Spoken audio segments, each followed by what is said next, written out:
It's a shame. This is a thorny devil. We're searching really hard to find one of these. It's something I've been wanting to see since I was a kid. And this thing is so freshly dead. It would have to be this morning. He's just been clipped on the head. He's in such good condition. It's a shame to see one like this when you're trying so hard to find them. There's trucks going past.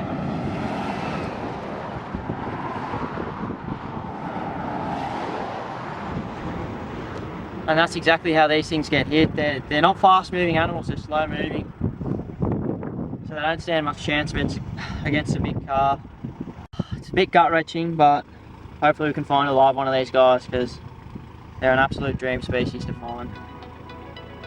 Put him off into the bushes so a bird can come down and grab him off the road, and we'll keep looking for another one.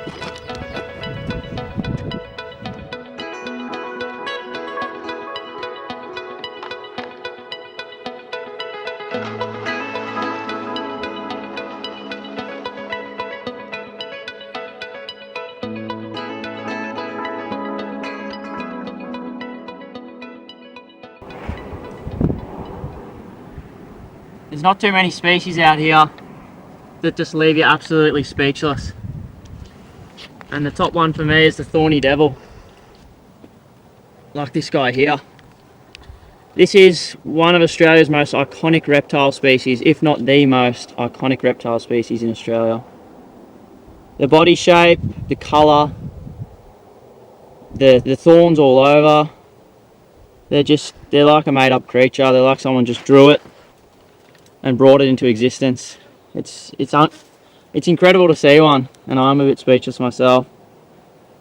Been wanting to see one of these guys since I can remember, since first getting into reptiles. You know, you hear about them, you see photos, but finally seeing one in real life is just incredible. They're a terrestrial species. They spend all their time on the ground. They're not a climbing species. Look at that walk he's doing. Wow.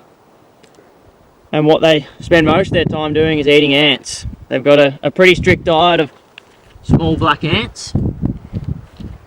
And they'll find a line of these ants, sit at that line and just pick ants off as they move through.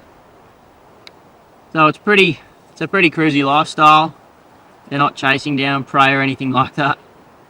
Sort of like a sushi train, but with ants.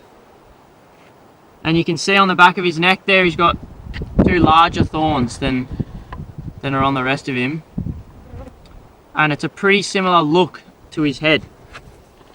And the reason for that is, just get down a bit, is so that if a bird comes down to try and eat him, I don't know what bird would, but he'll tuck his head under, and the bird will go for that top bit, hopefully thinking that that is his head. And that way his eyes stay nice and safe and protected. Wow. There's not a great deal known about him, to be honest. So I think we might just sit and watch this guy for a bit, because it's not too often you get to see a thorny devil in the wild. We're in the heart of Australia, not quite at Alice Springs yet on our trip. And I was really hoping to find one of these guys. So it is just so special to spend a bit of time with one, watch him do his thing. We've seen him pick off a few ants. We're quite close to the road. You'll hear cars go past, I'm sure, in the video. But we sort of just watched him walk into the sandy spinifex area off the road, make sure he got in here. He was crossing the road when we saw him. And they do get cleaned up a lot. Being so slow moving compared to a monitor or a snake or something like that, they're easily cleaned up. They're hard to spot, they're small, you know, their colours do blend in with the gibber, the rocks, pretty well. So I mean, if you're not looking for them, yeah, unfortunately. But we found one alive.